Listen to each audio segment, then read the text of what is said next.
The Healthcare Labyrinth podcast is back for another episode. Join Mark S. Ryan, a veteran health plan and health technology executive, as he explores the world of healthcare. Welcome, everyone, to this edition of the Healthcare Labyrinth podcast. My name is Mark Ryan, and it's a pleasure to be hosting the podcast. And thanks to everyone for listening in. Today's topic is what is happening to big healthcare, and we're going to look a little into its future and what the prognosis may be. And I guess my main message here is that big healthcare right now looks a bit rocky, and it could get worse, both because of internal factors to each of the health plans, as well as external forces impacting the industry, especially from regulators and Capitol Hill.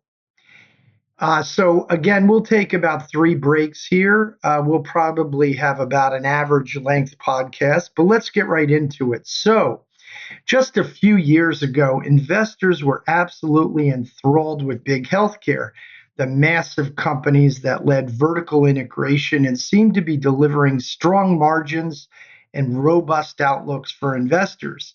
But today, the investment community is a bit concerned about a number of high-profile missteps from these big companies, as well as these external pressures I mentioned that may force change in big healthcare. So, who are these big healthcare companies I'm actually talking about?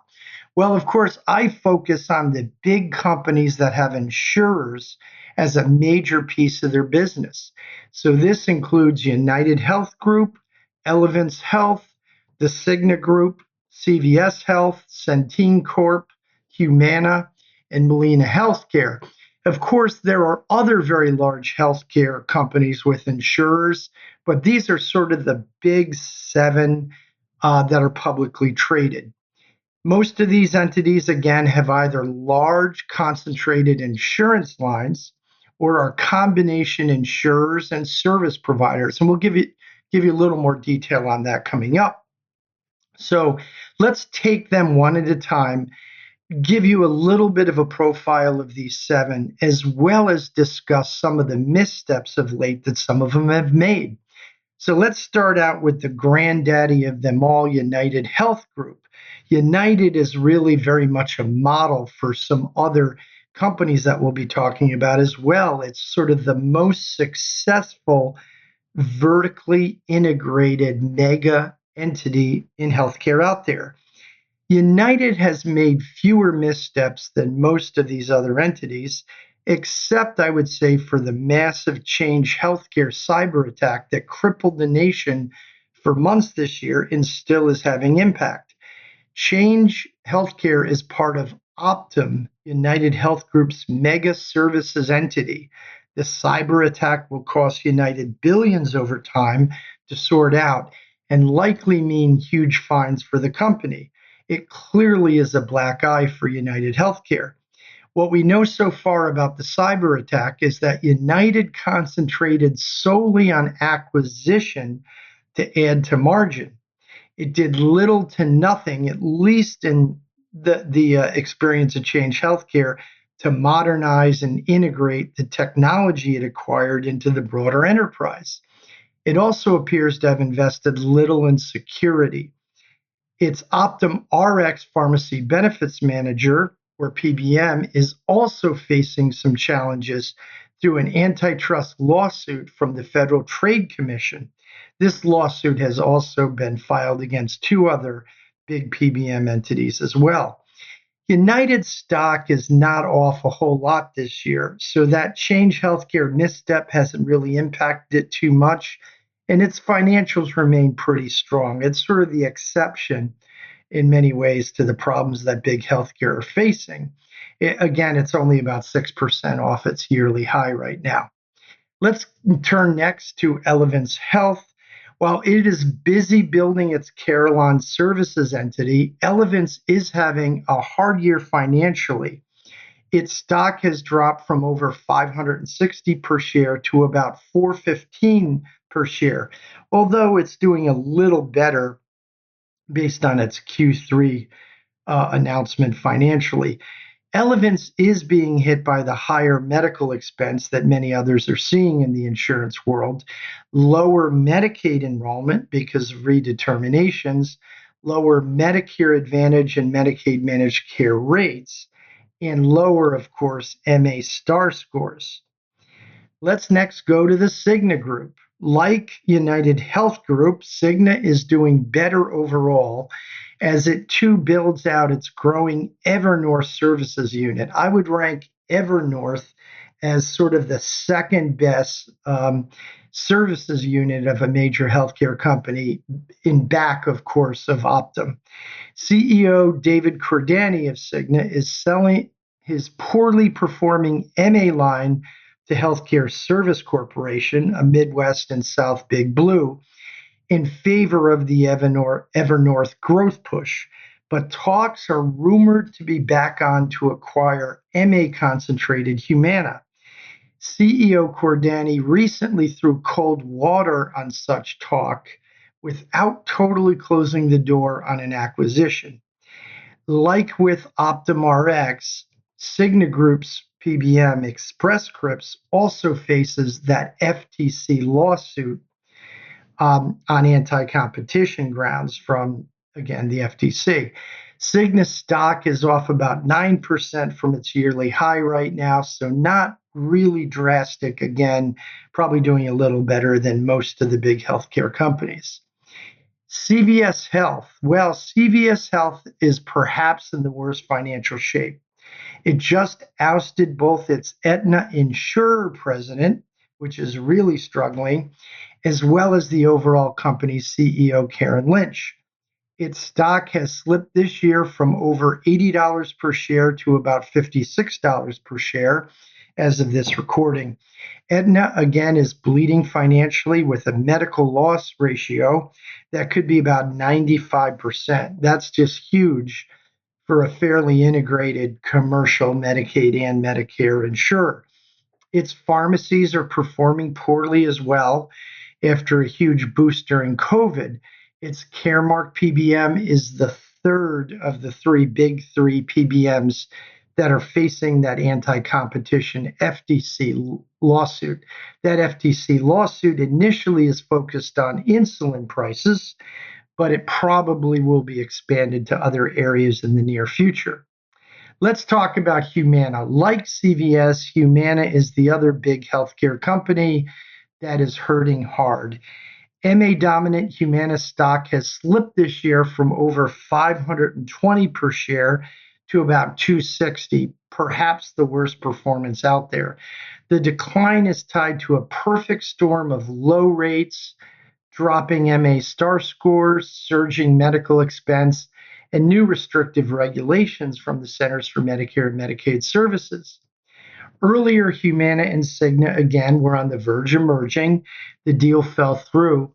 But with Humana's stock drop, it might create the needed short-term investor value for both companies, and the deal could be consummated. But again, I note that Cordani is not enamored with MA from an insurer standpoint. So he's not exactly talking this potential merger up big, but he could see great potential in leveraging Evernorth services for Humana's over 6 million lives in his effort to build out his service subsidiary. Again, that's why he did not totally close the door recently. I still say, though, that the marriage is perhaps a long shot given Cordani's MA concerns in general, and just generally his obsession with Evernorth growth and really sticking to that kind of growth given the margin and the revenue Evernorth can generate at Cigna. Let's next talk about Centene. Centene's stock has slipped from over $80 per share to just above 60. Centene has the most Medicaid membership of any large plan, as well as strong MA investments. Like the other major Medicaid plans, United, Elevance, Aetna, and Molina, it has been battered by lower Medicaid enrollments due to the return of redeterminations, as well as a mismatch between rates and medical expense in the program. Its MA business has been contracted due to margin issues. It has had very low star ratings, impacting revenue and its ability to compete in the market, although it is raising its relative MA star from about a 3 to 3.5, but it still has no 4-star plans. Centene may report a decent Q3, but will still have some negatives to deal with. Molina Healthcare is our last of our big 7 publicly traded we're talking about today. Like Centene, Molina is very Medicaid dominant. It too is seeing lost enrollment and rate issues. Its stock this year has gone from a high of just below 420 to just below 330. Molina went through a big financial meltdown a number of years ago. It's recovered somewhat since then. And it appears Molina may be weathering the Medicaid storm a bit better than others and recently rebounded some in Q3. So that's sort of an overview of the big 7 here and some of the financial problems that they're facing. Again, some are facing fairly large problems with big stock drops, but all of them are down in terms of stock generally. Even United and Cigna, which tend to perform the best here, have seen their stock go down 6 and 8% from this year's high. So it's nothing to sneeze at. It's a fairly demonstrable drop for all of the big healthcare companies in some way. And that's what has investors spooked. So with that, we'll take our first break. And when we come back, we will ask the question, will big healthcare stay or go? Be right back. Health plans and insurance are confusing. Our healthcare system is in dire need of reform. Health policy expert Mark Ryan tackles both issues in his book, The Healthcare Labyrinth. It is both a guide to navigating health plans and fixing American health insurance. Mark dives deep into how health plans and the American health insurance system operate. He then outlines a comprehensive reform agenda for the system as a whole, including pricing, emphasizing health and care management, and ensuring affordable access to health coverage in a private delivery model. Mark is a bit of an unconventional Republican in that he believes affordable access is the morally right thing to do, and that it is also fiscally prudent for our nation. Learn more about Mark's book, The Healthcare Labyrinth, at healthcarelabyrinth.com or search at leading bookseller websites. Available in print, ebook, and audiobook forms. Welcome back, and we hope you're enjoying this episode of the Healthcare Labyrinth podcast. We're talking about some of the problems of big healthcare and what the future may hold. And I promised to answer the question, will big healthcare stay or go? For the first time in a long time, the question of whether big healthcare stays or goes is an open question. There are really 2 arguments here. From a pro-big healthcare standpoint, some would argue that bigger means you are insulated from the vagaries of forces on various parts of the business. As an example, health plans may have major impacts at some points, whereas other healthcare investments, services, pharmacies, PBMs, etc., may not. In addition, vertically integrated companies have the ability to what I call cross-contract to derive incremental margin. As an example, a PBM, provider group, or services entity earns from an insurer. It sort of stays in the family. We'll talk a little more about how this could be targeted later in the podcast. From the anti-big healthcare standpoint, though, some argue that these companies have just gotten too big to plan strategy and execute on growth, revenue, and margin. Further, regulators in Capitol Hill may be coming after big vertically integrated organizations for controlling too much of the healthcare market and for these intercompany agreements and payments that I just referenced. And the concern here is that these could get around regulatory requirements, violate antitrust rules, as we see in the FTC lawsuit, and raise consumer prices. Now let's talk a little further about, the pros of big healthcare and the cons of big healthcare by giving a couple of examples to put a finer point on the arguments I just made. So let's talk about pro big healthcare first. I'm going to give you a couple of examples here. So we'll start with United Health Group. Regulators and Capitol Hill may come after United and others for vertical integration in antitrust issues. But United seems to prove the rule that bigger is better. United is a growth machine and overall delivers for its investors consistently. While United does have some insurer challenges, its diverse offerings do seem to insulate it from risk. Its cross-pollination, or that cross-contracting I referred to from the insurer to Optum entities, seem to point to the investor benefits of vertical integration. Others are seeking to emulate what United has done. So a second example, again, is Cigna. Cigna has invested tremendously in its Evernorth enterprise, and Evernorth is growing dramatically.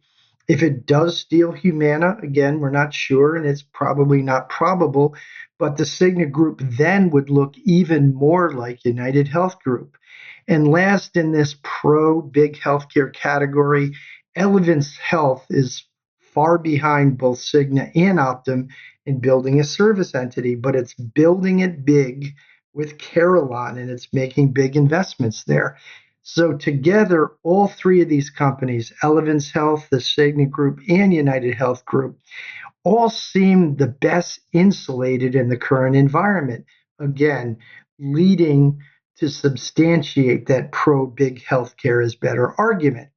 Now let's go to the anti-big healthcare argument here for a second.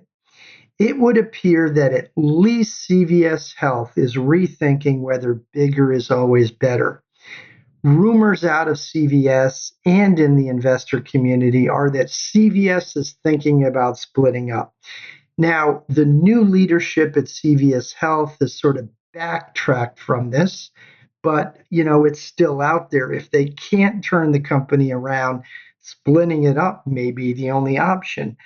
While its main problem is Aetna, the insurer, some argue that CVS got so big too fast that it caused the underlying problems.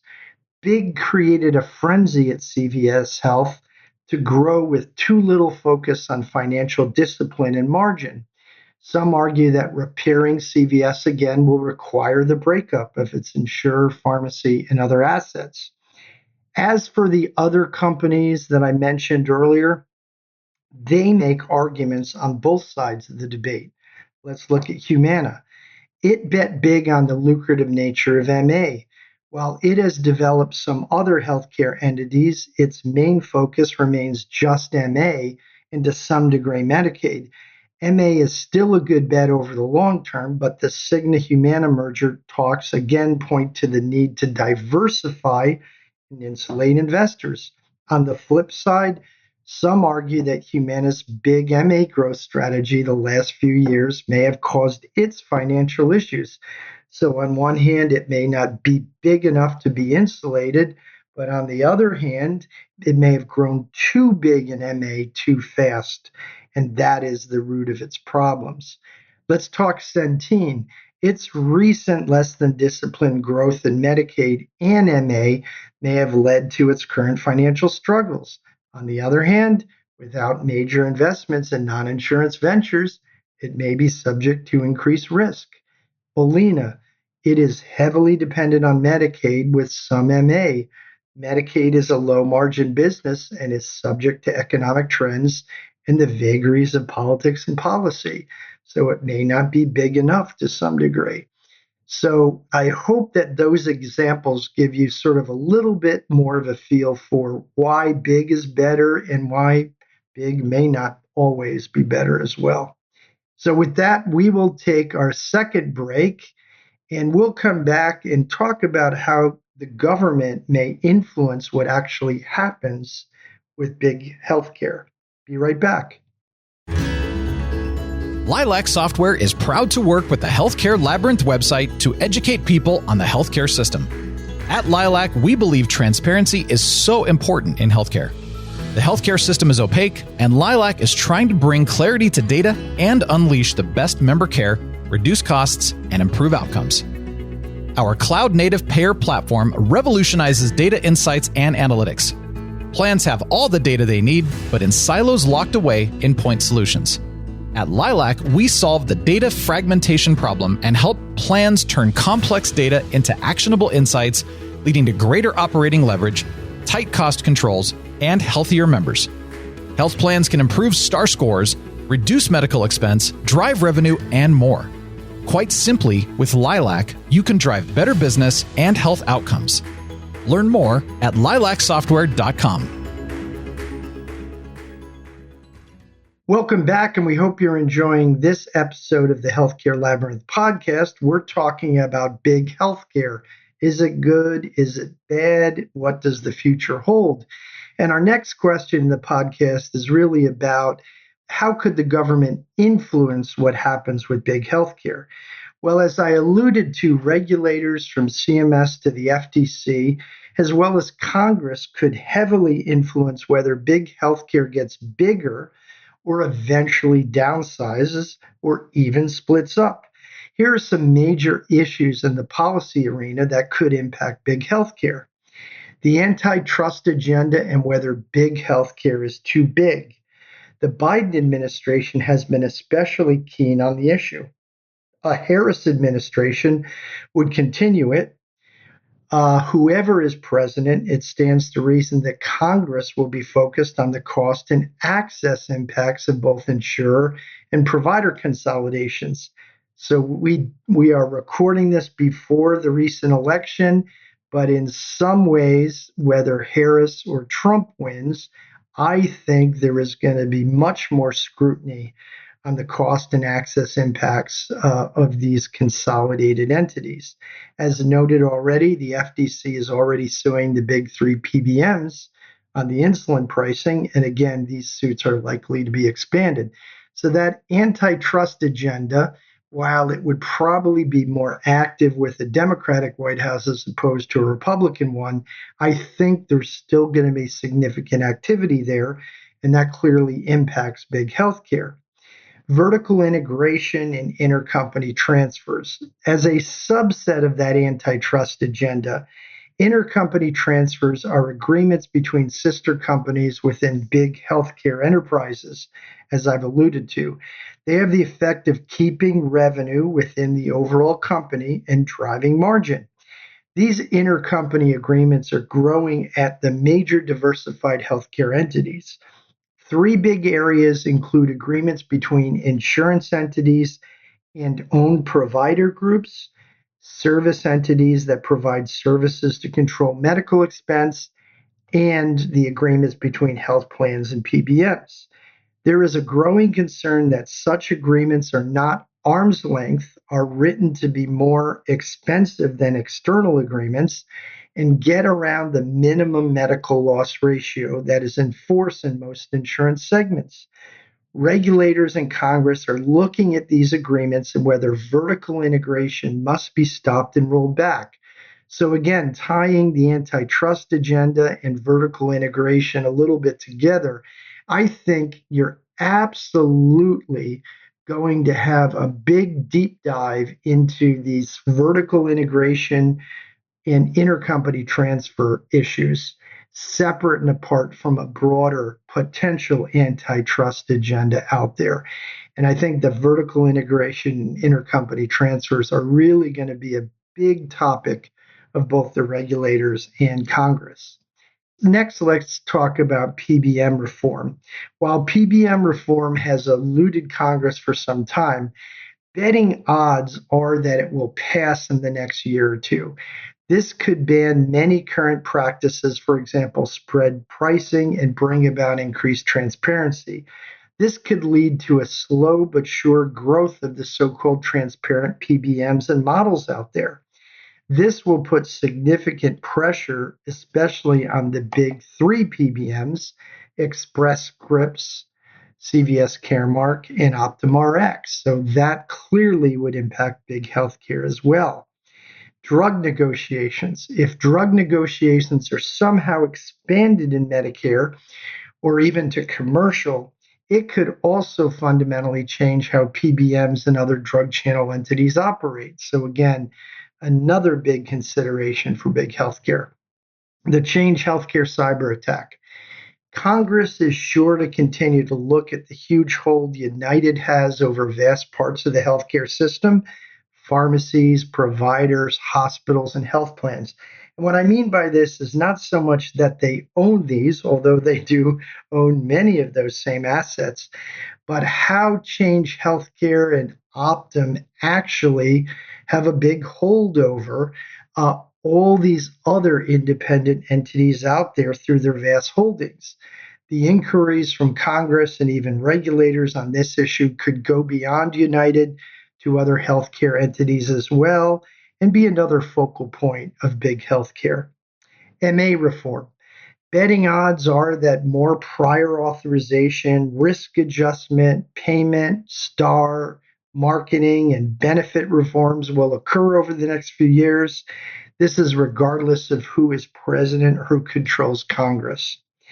And Medicaid and the exchanges. These programs are likely to be negatively impacted if Donald Trump again is president. Again, we're recording this beforehand.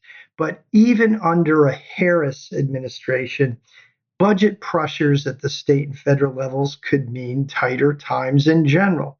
So all of these issues, Medicaid in the exchanges, Medicare Advantage reform, the Change Healthcare cyber attack, drug negotiations, PBM reform, vertical integration, intercompany transfers, and a broader antitrust agenda could all certainly influence what happens with big healthcare over the next several years. With that, we'll take our last break and come back for a conclusion. The Healthcare Labyrinth is no ordinary website. It features news and commentary from one of the nation's leading healthcare policy and technology experts. Mark Ryan combs the internet for the latest healthcare news and publishes a news feed each weekday with summations and Mark's insights. Twice a week, Mark publishes a blog to go deep into a current issue. And of course, Mark hosts a podcast each week to delve even further. All of this is available at healthcarelabyrinth.com. Visit each day for the latest happenings in healthcare. As well, learn more about Mark's book, The Healthcare Labyrinth, at the website. That's healthcarelabyrinth.com, your go-to source for healthcare news.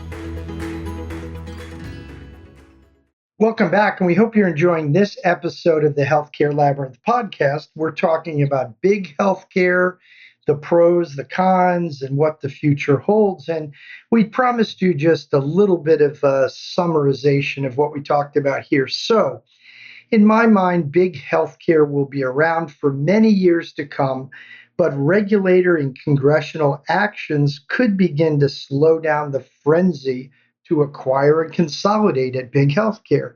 It is a sure bet that massive consolidation is increasing, not lowering healthcare prices. And this will be the main issue that I think Congress and regulators look at. However, investors tend about a short-term gains, so big healthcare will likely still drive CEOs and boards for now until the external factors begin to really take hold. The budding service entities of Optum, Evernorth, and Carelon are sure to grow as they are relatively unconstrained by regulatory margin restrictions and less impacted by rate and other pressures. But as those external factors set in, you could begin to see big healthcare relook at its big healthcare strategy, and you will definitely see Congress and regulators going after how big these very large healthcare entities will be in the future. With that, we will conclude this edition of the Healthcare Labyrinth podcast, and we'll see you next time. Take care.